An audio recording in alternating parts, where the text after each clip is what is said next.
네, 안녕하세요. 오늘 3월 16일 마감 영상 진행하도록 하겠습니다. 자, 오늘부터 좀 생각을 하고 있는 게 일단 뭐 마감 시황 요렇게 하면 조금 임팩트가 없는 것 같긴 해요. 그래도 어제 영상은 생각보다 좀 조회수가 많이 나오더라고요. 아직 시작한 지 얼마 안 됐는데 일단 처음으로 조회수 100을 넘었습니다. 어, 오늘 배운 신조어 좆댓 구알 좋아요, 댓글, 구독, 알림 해주세요. 네. 이렇게 계속 진행을 할 수 있는 원동력이 되니까 많이들 부탁드리고요.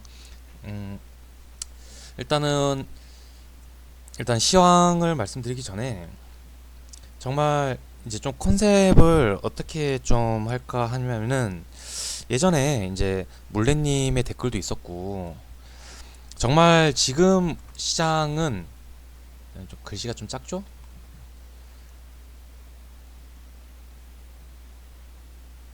음, 정말 편한 시장이에요. 그러니까 예전에 진짜 인터넷도 활발하지 않았고 그런 시대랑 비교를 하면은 지금은 정말 많은 정보들을 우리가 이제 습득을 할 수 있는 환경이 조성이 되어 있어요. 여러 가지 이제 매스컴을 통해 가지고 뭐 뉴스, 그다음에 뭐 리포트 같은 거를 이제 손쉽게 확인이 가능하고 그다음에 매매도 HTS라는 프로그램을 통해 가지고 손쉽게 할 수가 있는 시대입니다.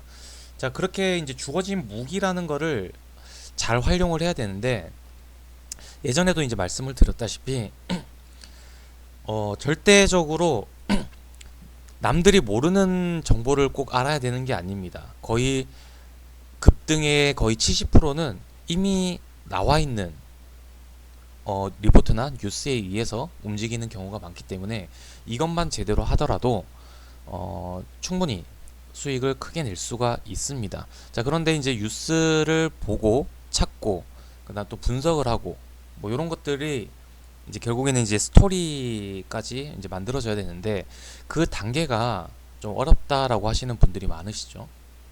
그래서 일단은 아직 이제 초반이니까 여러 가지 이제 뭐 바뀔 수는 있겠지만 뉴스를 읽어주는 오빠 굿방 컨셉으로 일단 뉴스를 계속해서 같이 보면서 좀 스토리도 만들어가고 키워드도 뽑아보고 해석도 같이 해보고 이런 시간으로 좀 바꿔서 진행을 해볼까 합니다. 근데 이게 이제 타이틀이 바뀌었다라는 거지 전체적으로 보면은 결국엔 시황하고 뉴스 하는 게 거의 똑같아요. 대신에 이제 뉴스 쪽에 조금 더 비중을 조금 더 신경을 쓴다라는 것만 참고하시면 될 것 같습니다.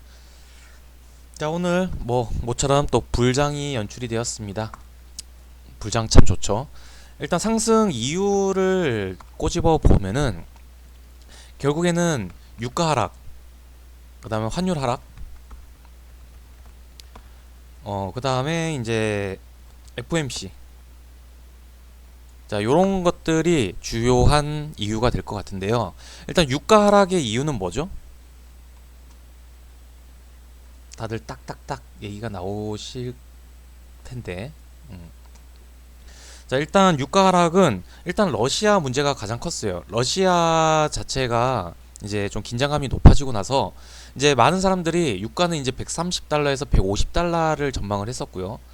그 다음에 이제 환율 같은 경우에는 1250원을 예상을 했는데 환율 같은 경우는 이제 1243원까지 올라갔었죠. 거의 근접하게 올라갔다가 이제 떨어지고 있고 유가 같은 경우에도 딱 130을 찍고 내려오고 있어요. 지금은 96으로 이제 100달러 이하로 내려왔기 때문에 유가가 하락을 하는 부분이 가장 큰 이유라고 보여집니다. 그럼 유가가 하락한 이유는 뭐였죠? 일단은 러시아 문제가 가장 크게 차지하고 있는데 러시아라고 하면은 일단은 예전에도 말씀드린 대로 일단은 그 장기화라는 큰 악재가 끝난 상태에서 독일 증시가 8% 급등을 하는 순간 저는 일단은 뭐 추가적인 악재보다는 점진적으로 계속해서 좀 긴장감이 약화가 될 것이다 라고 말씀을 드렸었는데 일단은 오늘 나온 얘기는 이제 협상을 계속해서 이어가는데 협상이 계속해서 뭐 큰 결실을 맺지는 못했잖아요.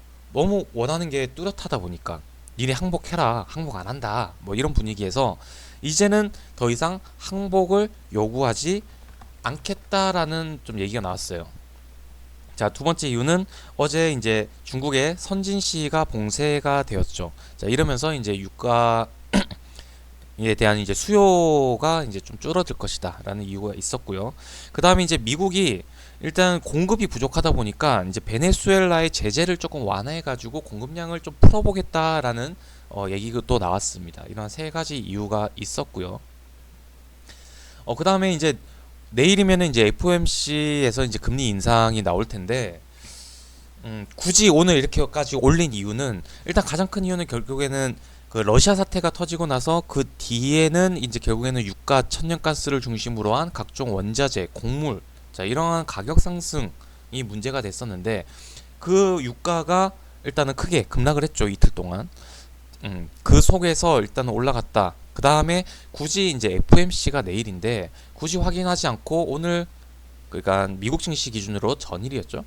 그때 이렇게까지 올린 이유는 결국에는 0.25bp를 올린다는 것이 기정사실화가 되어가고 있기 때문입니다. 저는 항상 이제 금리 인상에 대해서 말씀을 항상 드렸던 포인트는 금리 인상 자체가 나쁜 것이 아니다. 이미 미국을 제외하고 많은 나라들이 우리나라도 포함해가지고 금리 인상을 몇 차례씩 진행을 했습니다. 미국은 그동안 하지 않았던 건데 문제가 됐던 거는 0.25bp로 예상을 했었는데 이게 뭐 0.5bp, 0.5, 그 다음에 0.7 뭐 이렇게 얘기가 나오니까 좀 문제가 됐었던 거고 그 다음에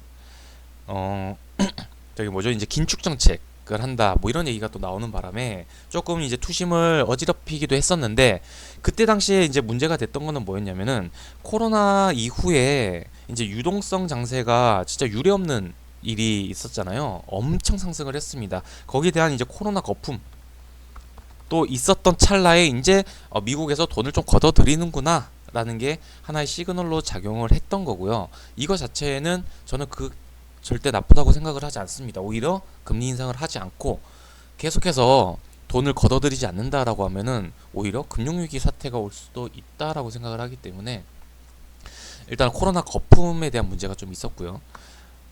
그래도 이만큼 올랐다라고 하면은 요만큼 떨어진 거예요. 크게 봤을 때는. 그렇기 때문에 요거에 대해서는 좀 고점에서 요거에 대한 약간 트리거가 작용을 했다라고만 보시면 될 것 같고 근데 지금 상태에서는 이제 러시아라는 더 큰 문제가 터졌기 때문에 이게 지금 잠잠해지고 있는 분위기에서 금리 인상은 크게 문제가 될 것 같지는 않습니다.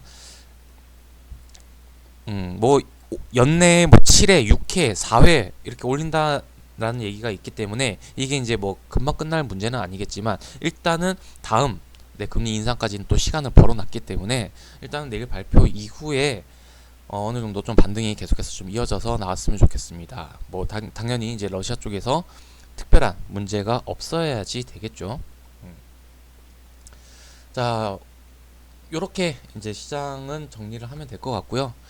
오늘 뭐 특징주나 이런 것들은 이제 뉴스를 보면서 말씀을 나눌 텐데 제가 이제 하나하나 막 문구를 찾으면서 설명을 드리는 게 저한테는 이제 준비하는 시간이 줄어들기 때문에 편하긴 한데 그러면은 너무 영상의 퀄리티가 줄어들기 때문에 요렇게 일단은 캡처를 해서 좀 말씀을 드리도록 하겠습니다.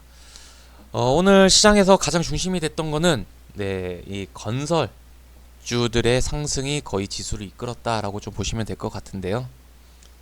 뭐 뿐만 아니라 오늘 반도체랑 2차 전지에서도 모처럼 반등이 나오면서 좀 좋았던 장이었어요.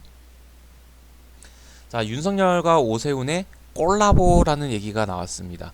요즘은 계속해서 이제 정책 주가 상승을 하는 분위기가 형성된 상태에서 해당 이슈가 나오는 것들, 그러니까 원전 얘기가 나오면 원전 애들이 막 가는 거고 어제 같은 경우는 이제 안철수의 탈모가 얘기 나오니까 탈모가 막 가는 거고 오늘은 그 포인트가 바로 이 재건축 시대의 콜라보라는 키워드가 나왔기 때문인데요.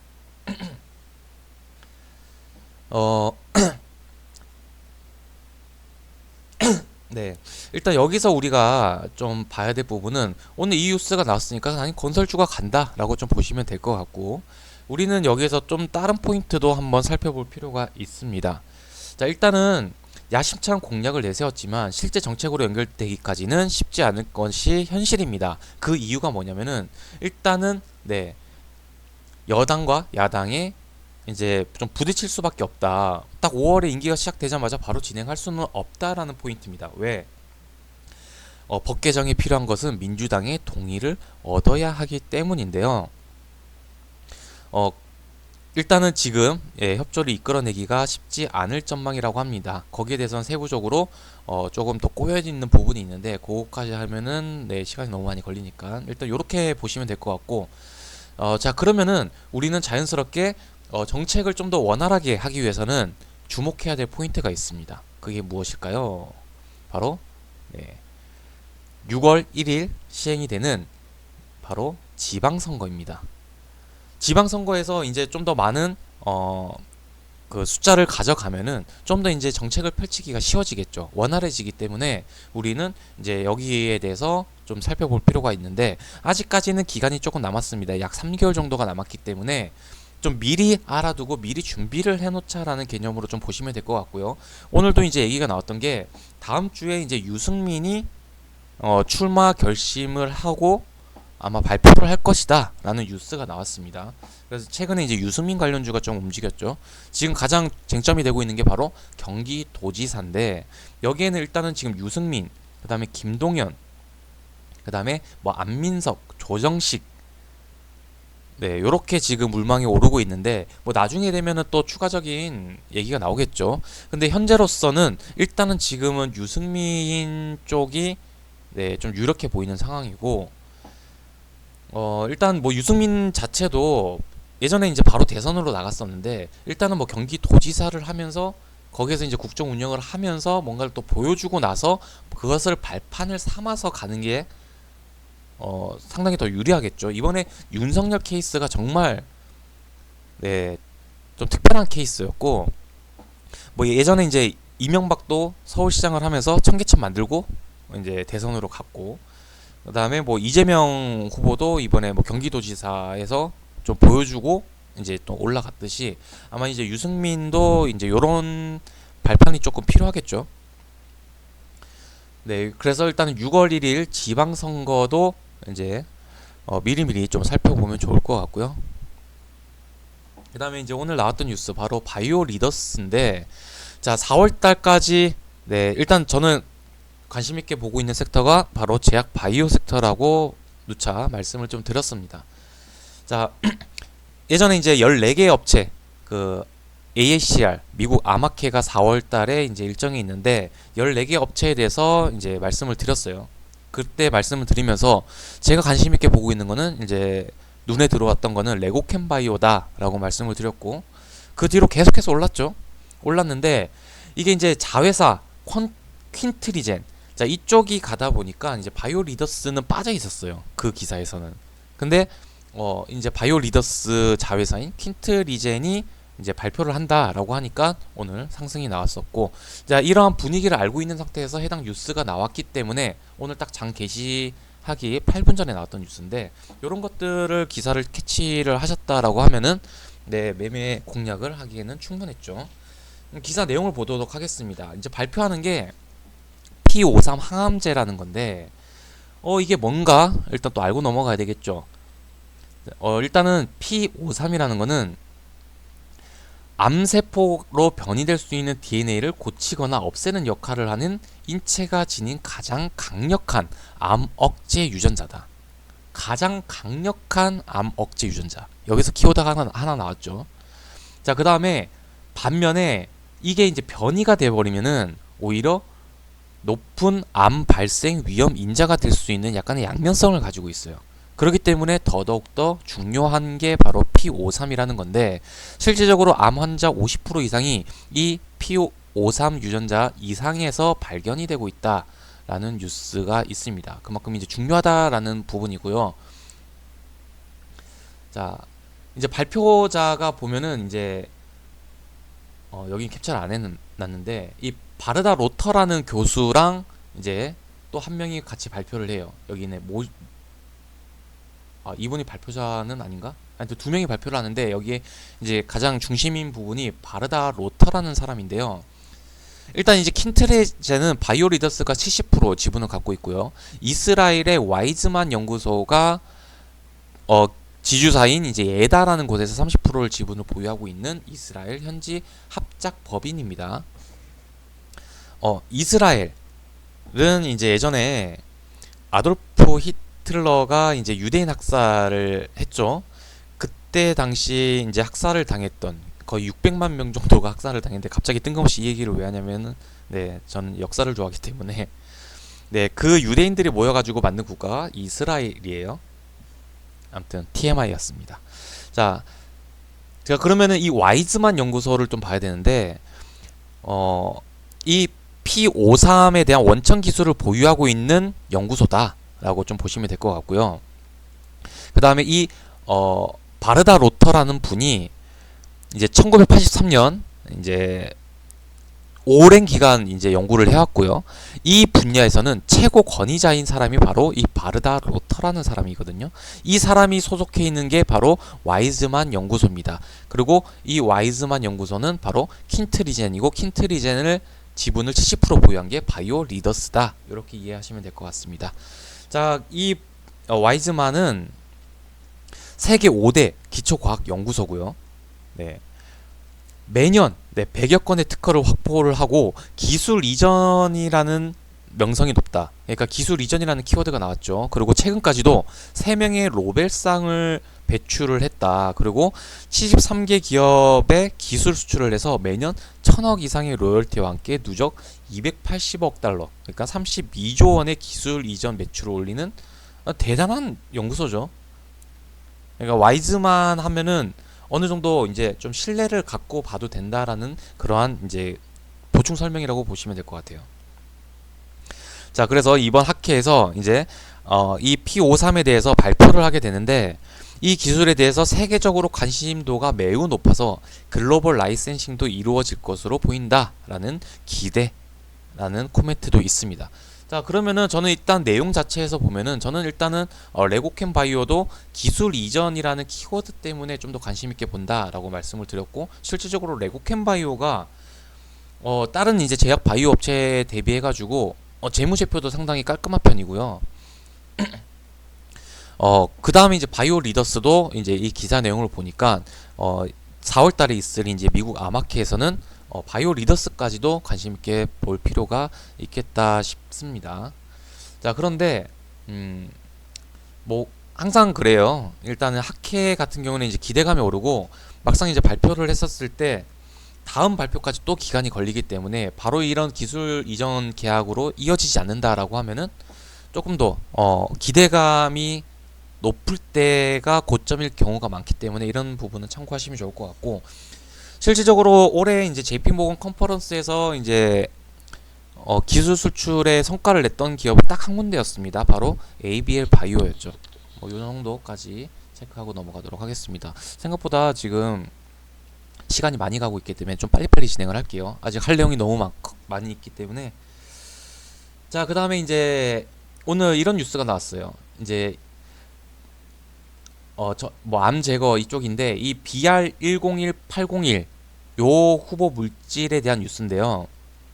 이게 이제 보령제약의 약자예요. 보통 이제 요런 이제 그 알파벳은 보통 약자일 경우가 되게 많거든요. 네, 실험지 대장암을 이식한 실험지 15마리를 했더니 모든지에서 종양 크기가 92.8%를 감소를 했고, 그 다음에 그 중에 8마리가 완전히 소멸되는 완전 관해를 확인을 했다라는 뉴스입니다. 자, 이 성과는 엄청난 거예요. 15마리 모두가 90%가 넘는 종양이 감소를 했고, 그중 8명이 완쾌가 됐대요.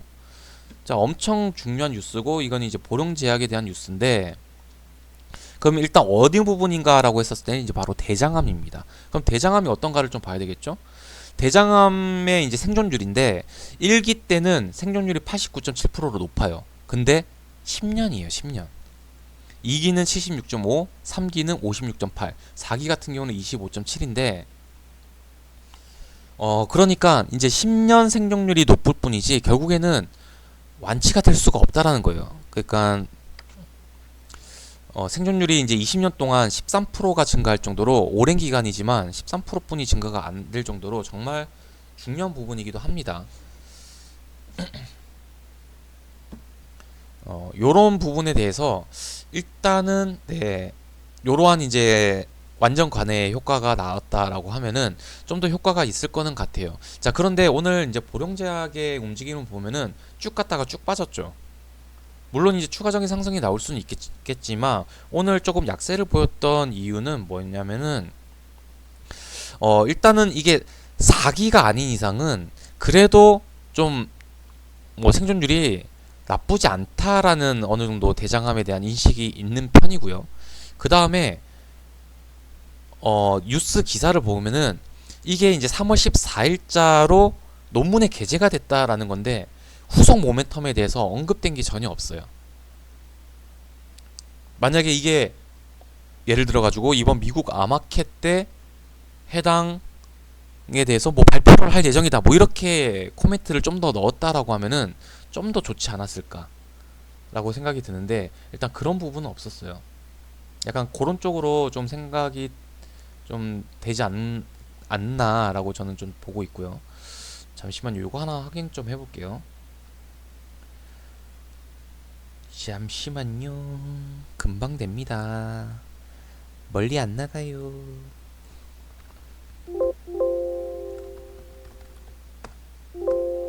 네, 혹시나 이제 아마켓 때 보령제약이 이제 해당 관련해가지고 발표 예정인지 한번 서칭을 해봤는데 아직 없네요. 네, 그런 것 때문에 조금 더 약하지 않았을까라는 좀 생각이 드는데 여기에 대해서 좀 참고적으로 봐주시면 좋고 일단은 보령제약에서 이러한 실험을 요 정도 효과를 내고 있는 부분을 진행을 하고 있구나 정도 알고 넘어가시면 좋을 것 같습니다. 자, 그다음에 이제 내달 1일부터 4월 1일부터 이제 일회용 컵품을 이제 사용 규제를 다시 한번 시작을 하겠다라는 뉴스인데 이제 코로나 때문에 일시적으로 허용을 했었어요. 그런데 이제 그걸 다시 닫겠다. 그러니까 예전에 했던 정책이에요. 그때 당시에 이제 뭐 종이 빨대라든지 종이컵, 뭐 키토팩, 자 이쪽으로 이제 테마가 조금 움직였던 이력이 있었는데 이거는 다시 재시행이기 때문에 크게 뭐 체크할 필요는 없을 것 같아요. 자, 그 다음에 이제 한미약품 오늘 한미사이언스가 10% 넘게 급등이 나왔는데 요거에 대해서 잠깐 말씀을 드리도록 하겠습니다. 왜냐면은 이제 경영권 분쟁이라는 키워드는 시장에서 좀 중요하기 때문에 알고 넘어가시는 게 좋을 것 같아요. 그러면 이런 뉴스가 왜 나왔느냐? 실질적으로 이게 3월 14일 날 나온 뉴스인데 미리 캐치를 했다라고 하면 오늘 한미사이언스를 공략이 가능했겠죠. 일단은 이 임성기 회장분이 창업주인데 2년 전에 돌아가셨어요. 자, 그러면서 이게 이제 작년에 나왔던 건데 상속을 하게 되면서 일단은 이제 배우자분, 이제 아내분이 이제 송 회장님이라고 지분이 가장 높고 그다음에 이제 3남매인데 지분이 비슷비슷해요. 자, 그런데 여기서 볼 거는 일단은 그래도 장남한테 한미사이언스 대표직을 줬습니다. 나머지는 전부 다 한미약품 사장이에요. 한미사이언스 대표직을 줬다라는 것은 물론 이제 요렇게 하고 이제 전문 경영인 체계로 돌아가고 있습니다. 한미그룹은. 근데 지분도 약간 높고 이게 작년 기준이에요. 그다음에 한미사이언스 대표직을 주니까 장남 쪽으로 나중에 결국 가지 않겠느냐. 요렇게 좀 흘러가는 분위기였어요. 자, 그런데 이번에 지분을 봤더니 장남 지분이 줄어들었습니다. 그 이유는 시간에 팔았대요, 자기가. 자, 요렇게 이제 지분율도 줄어들었고요. 자, 그러면 이제 경영권 분쟁이라는 키워드가 왜 나왔느냐를 살펴봐야 되는데 일단은 장남이 한미사이언스 대표직에서 물러나게 됐어요. 그러니까 뭐 자기가 원해서 그런 게 아니라 한미그룹에서는 일단 경영권 분쟁과 관계가 없다고 선을 그었다. 이 조치는 책임 경영을 위해서 송 회장 단독 경영 체제로 전환하기 위함이라고 밝혔다. 그러니까 송 회장님이랑 장남이 한미사이언스 대표를 공동 대표를 하고 있었는데 독점으로 이제 송 회장 체제로 전환을 하기 위해서 그냥 요렇게 되는 거니까 경영권 분쟁과는 관계가 없다. 요렇게 이제 얘기가 나왔어요. 일단은 한미그룹에서는 요렇게 밝혔습니다. 자, 그리고 이제 뭐 앞으로 경영 후계 구도에 대해서는 지금 이제 요렇게 지분을 비슷하게 만들어 놓은 것도 그렇고요. 이 분들이 전부 다 이제 이런 제약 바이오 쪽으로 다 공부를 했거든요. 그래서 아마도 이제 저도 여기에 대해서 공감을 합니다. 후계 구도는 송 회장의 의중에 달려 있다는 평가다. 결국 3남매로서는 그룹 내 경영 능력을 입증하는 것이 후계 구도에 중요한 영향을 미칠 것으로 전망된다. 자, 그러니까 아직까지는 엄마 말 들어야 돼요. 그게 지금 가장 힘이 크다라고 보면 돼요. 그러면 엄마가 난 얘한테 밀어주겠어 해가지고 지분을 다 넘겨버리면은 일단 뭐 게임이 안 될 수가 있으니까 11%가 가져오는 거니까 힘들어지겠죠. 그리고 엄마 말은 부모님 말씀을 잘 들어야 돼요. 자, 그런데 이렇게 되면 별 문제가 없는데 바로 임종윤 장남이죠. 해임에 동의하지 않는 것으로 전해졌다. 그러니까 이제 야, 동의를 안 한다고? 엄마 말 안 듣네? 야, 이거 경영권 분쟁이 되는 거 아니야? 자, 요렇게 이제 해석이 되는 거예요. 아직까지 사임서를 제출하지 않은 것으로 안다. 자, 그러면은 이제 24일 날 주총이 있어요. 한미그룹. 주총 때 그 장남에 대해서 이제 재선임을 하지 않는다라고 이제 밝혔는데, 이제 드라마 같은 데 보면 알잖아요. 막 주총을 이제 막 하고 있는데 갑자기 문을 팍 치고 들어와 가지고 나는 여기에 용납할 수 없습니다 라고 하면서 뭔가 딱 무기를 꺼내던가, 아주 그런 뭐 드라마적인 일이 일어나지 않는다라고 하면은 딱히 문제가 될 건 없어 보여요. 지금으로서는. 나중에 진짜 장남이 반발을 한다던가 아니면은 송 회장이 차남한테 준다라고 했는데 장남이 그러면 가만히 있지 않겠죠. 배 아파가지고. 그래가지고 막 지분 확보를 하고, 자, 요런 것들이 나왔을 때 본격적인 경영권 분쟁이구나 라고 해석을 할 수 있는데, 지금으로서는 그러한 약간의 건덕지는 조금 있어 보이지만 뭐 확실하게 나온 것은 없다. 주총 때 그래, 재선을 안 하겠습니다. 대표이사 해임하겠습니다. 동생은 차남은 이미 자진 사임을 했다라고 해요. 장남도 자진 사임할 수도 있는 거잖아요. 그렇게 되면은 이 이슈는 일단은 일단락이 되지 않을까라고 생각을 합니다. 근데 나중에 또 언제든지 불거질 수가 있으니까 지금까지의 이런 스토리는 알고 넘어가시는 게 좋아요. 항상 모든 게 다 그래요. 자, 그 다음에 오늘 나왔던 뉴스, 4대 그룹 총수 AI 직접 챙긴다. 이 사진이 참 우리 나라 경제를 이끌어가는 4명의 얼굴인데 참 보기 좋아요. 이재용, 최태원, 정의선, 구강모. 구강모가 확실히 젊죠. 이게 4세대 아닌가요? 자, 아무튼 여기에서 이제 AI에 대한 얘기가 나왔어요. 뭐 그동안 뭐 삼성과 LG가 뭐 저기 OLED 동맹을 맺는다. 그다음에 뭐 현대랑 누구랑 뭐 배터리 동맹을 맺는다. 뭐 여러 가지 뉴스들이 있었는데 이 4대 그룹 총수가 모두 다 지금 진행을 하고 있는 게 바로 AI라는 부분입니다. 여기에 대해서 좀 살펴볼게. 일단 이런 뉴스가 나왔다라는 부분 알고 계시면 좋을 것 같고요.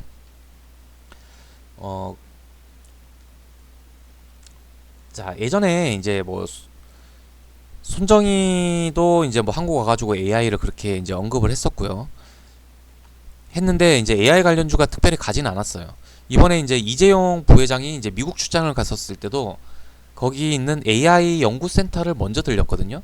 그러면서 이제 AI가 정말 중요하고 이제 그룹들이 여기에 대해서 크게 이제 생각을 하고 있다라는 거는 알고 있는 사실입니다. 실질적으로 이번에 윤석열 정책에서도 최근에 이제 뭐 줌 인터넷이랑 막 이제 움직였었잖아요. 비트나인도 있었고요.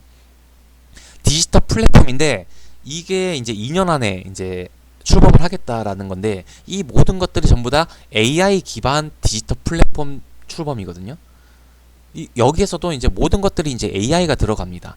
자, 그런데 생각보다 잘 움직이지 않는 섹터예요. 옛날에 진짜 그 이세돌이랑 알파고랑 이제 바둑 대전을 할 때 그때 이제 크게 상승을 했던 게 이제 AI 섹터고, 그 다음에 상승을 했던 게 바로 이 한종희 부회장이 이제 AI 쪽으로 M&A를 검토를 하고 있다. 이제 3년 이내 유미한 M&A 발표. 그러니까 AI 기업을 인수합병을 할 수가 있다라는 얘기가 나오면서 한 차례 움직임이 있었거든요. 다들 기억나시나요? 그때 이제 중심에 있었던 게 바로 삼성 SDS인데 현금을 4조 6천억을 쌓아놨고, 이제 하만 인수 이후에 정말 큰 M&A를 조만간 앞두고 있다. 뭐 이런 발언도 했었거든요.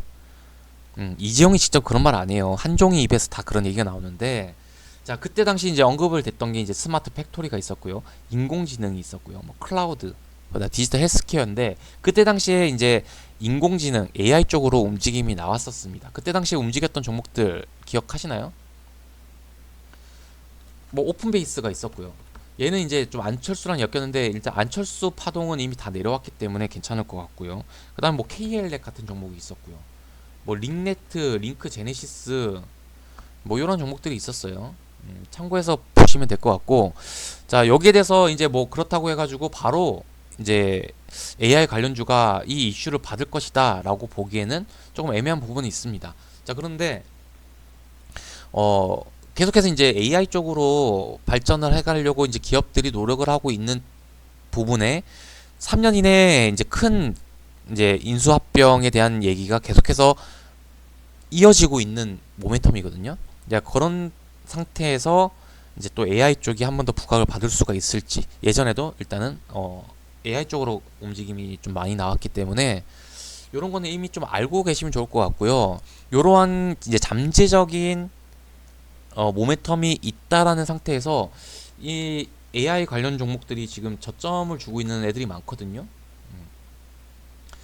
저점에서 미리 좀 중장기 플랜을 갖고 있다라고 하면은 그런 것들에 대해서 좀 참고를 할 필요는 있겠다라고 좀 해석을 해보면 될 것 같습니다.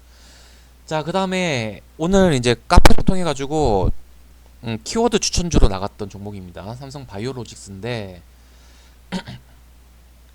여기에 대해서 일단은 키워드 좀 확인을 해보도록 할게요. 일단 삼성 바이오 에피스 지분 100%를 이제 확보를 했습니다. 자, 일단은 지분 확보를 통해 가지고 글로벌 종합 바이오 기업으로 도약을 할 본격화할 계획이다. 이제 본격화라는 키워드 한번 체크를 해보셔야 될 것 같고요. 그 다음에 이제 4공장을 가동을 앞두고 있어요. 이게 이제 세계 최대 규모의 공장이라고 합니다. 10월 달에 이제 부분 가동이 예정되어 있고요. 내년까지는 전체 가동을 목표로 하고 있습니다. 이미 글로벌 빅파마 세 곳과 총 5개 제품에 대해서 선수주 계약을 체결하는 이미 성과까지 나왔어요. 여기서 일단은 세계 최대 규모라는 키워드가 있고요. 그 다음에 이것뿐만이 아니라 이제 mRNA나 이제 DS 생산 역량을 키우고 있다. 올해 안으로 상반기 내에 준비가 완료가 예상이 되고 있고요. 전 세계 CMO 캐파 1위 경쟁력을 더욱 강화하고 새로운 도약의 동력을 확보해 나간다. 새로운 도약이라는 키워드도 체크할 필요가 있어요. 그러니까 항상 기업들이 현재 위치에서 안주를 하면은 이미 주가는 선방영이 되어 있기 때문에 미래의 꿈을 먹고 사는 게 이제 주가의 움직임인데, 새로운 도약, 본격화, 그 다음에 이제 새로운 공장을 짓고 있고, 그러니까 앞으로 더 잘 되고 더 나아가는 키워드들이 계속해서 나오고 있어요. 자, 그 다음에 자, 에피스 부분이 이제 합산이 되는데 얘도 실적이 삼성 바이오로직스 못지않게 나오는 기업이에요. 일단 삼성 바이오로직스를 먼저 보게 되면은, 자, 2017년도에 처음으로 흑자를 달성한 이후 4년 만에 8배 이상을 성장을 했고요. 연평균 영업이익률 증가율이 무려 69%를 기록을 하고 있습니다. 계속해서 이제 증가를 하고 있고요. 매출액 역시 연평균으로 36% 증가를 하고 있고요. 이러한 삼성 바이오로직스의 실적이 작년을 뛰어넘을 것으로 전망이 되고 있습니다. 그 삼성 바이오 에피스를 보게 되면은 얘도 이제 보면은 매출액이랑 영업이익이 상당히 잘 나오고 있거든요. 얘네들이 이제 합산이 된다라는 거고, 이제 뭐 새로운 공장도 짓고 있고, 이걸로 인해서 이제 새로운 발판, 도약에 대한 발판을 마련하게 됐다. 자, 이렇게 해석을 하면 될 것 같고, 계속해서 성장을 해 나가고 있는데, 아까 3공장까지 말씀을 드렸고, 이제 4공장을 짓고 있다 말씀을 드렸고, 그 4공장은 세계 최대 규모라고 말씀을 드렸어요. 자, 그 다음 보시면은 이미 3공장까지 거의 풀 가동을 하고 있어요. 그러니까 4공장까지 이제 하게 되면은 그게 매출을 얼마나 잡힐까요? 이미 선수주도 받아냈고요. 그래서 이제 확대 수주를 지속하고 있다. 그러니까 여기서 멈춘 게 아니라 그러니까 수주를 했다로 끝나는 게 아니라 앞으로도 계속해서 지속을 하고 있다. 그 다음에 앞으로의 전망도 더 좋아질 것이다 라는 키워드들이 여기에서 다 나오고 있어요. 그리고 이렇게 이제 잘하고 있는 거는 이제 존 림 사장이 혁신적이고 과감한 수주 전략 때문이라고 하는데, 나중에 이제 존 림 사장이 잘하고 있는데 갑자기 뭐 해임되거나 그런 뉴스가 나온지 좀 봐야 되겠죠. 그래서 일단 요거까지 살펴보시면서 일단 바이오로직스를 좀 말씀을 드렸는데, 한 가지 더 볼 게 있습니다. 바로 이제 윤석열 정책이랑도 같이 봐야 되는데, 지금 뭐 원전이나 건설 뭐 이런 것 쪽에 조금 많이 가려져 있는데, 많이 나왔던 뉴스 중에 하나가 바로 네, 어퍼컷 날린 윤석열. 어퍼컷은 히딩크만 날리는 거 아닌가요? 새 정부에서는 제약 바이오 업계 어퍼컷 뭐 이렇게 이제 키워드를 잡았는데, 여기서 좀 보도록 할게요. 일단 제약 바이오 혁신 위원회를 설치합니다. 예전에 정부, 현재 이제 문재인 정부처럼 뭐 치매 뭐 이쪽으로 문재인 헬스케어 이쪽이 아닙니다. 전체적으로 제약 바이오 혁신 위원회를 설치를 해가지고 그 K 바이오 중장단기 정책으로 로드맵을 발표를 한다라고 합니다. 이 정부 정책의 로드맵 발표는 상당히 중요하죠. 예전에 이제 우리가 5개년 이제 수소 로드맵 발표 때 수소 관련주가 얼마나 강하게 상승을 했는지 잘 알고 계실 겁니다. 자, 거기에 따라 가지고 이번에 특히나 이제 코로나 사태라는 게 있었기 때문에 또 다시 그러한 역병이 올 수도 있는 거고, 이참에 계속해서 좀 발전을 해 나가겠다라는 부분이고, 그다음 뭐 중증 희귀질환 신약에 대해서 단축을 하고, 그다음에 R&D 지원을 강화해 가지고 2조 8천억 수준으로 2배를 확대를 하겠다라는 부분이고요. 좀 약간 비슷한 사례로 일단은 원격 의료 관련주가 이제 윤석열 정책주로 선제적으로 좀 움직임이 나왔던 부분도 있었습니다. 자, 그리고 우리 K 바이오 기술 수출이 계속해서 늘어나고 있죠. 이렇게 이제 늘어나고 있는 이제 K 바이오를 좀 더 이제 다음 정부에서는 본격적으로 좀 키워보겠다라는 이제 제약 바이오 섹터는 이제 또 정부 로드맵 발표도 앞으로 이제 나올 수가 있다라는 것까지 체크를 하시면 좋을 것 같고요. 네, 이런 삼성 바이오로직스를 보시면은 네, 일단은 저는 네, 여기까지는 충분히 가지 않을까라고 좀 생각을 하고 있는데, 변동성이 큰 종목은 아니에요. 그러다 보니까 좀 천천히 좀 바라보는 관점으로 보셔야 될 것 같고, 일단 제약 바이오 쪽으로 계속해서 좀 보시면 좋을 것 같고요. 요러한 이제 좀 대기업들 좀 선호하시는 분들 같은 경우에는 좀 관심 있게 보시면 좋을 것 같고, 나는 이쪽 스타일이 아니다라고 하시는 분들은 뭐 다음 쪽만 기다리시면 되죠. 네. 자, 요렇게까지 좀 정리를 하고 넘어가도록 하겠습니다. 원래는 좀 시간이 되면은 좀 뉴스 보는 거를 오늘 이제 좀 바꿨으니까 여기 관련돼 가지고 좀 살펴볼 거, 또 예전 자료를 통해 가지고 이런 거를 주목을 해봐야 되고, 이렇게 이제 급등이 나올 수가 있다라는 거를 좀 설명을 드리려고 했었는데, 오늘은 조금 시간이 많이 지났기 때문에 그거는 다음에 좀 할 얘기가 없을 때 그때 좀 써먹도록 하겠습니다. 오늘 시간이 많이 지났으니까 빠르게 마무리하도록 하겠습니다. 여러분들 오늘도 고생 많으셨습니다.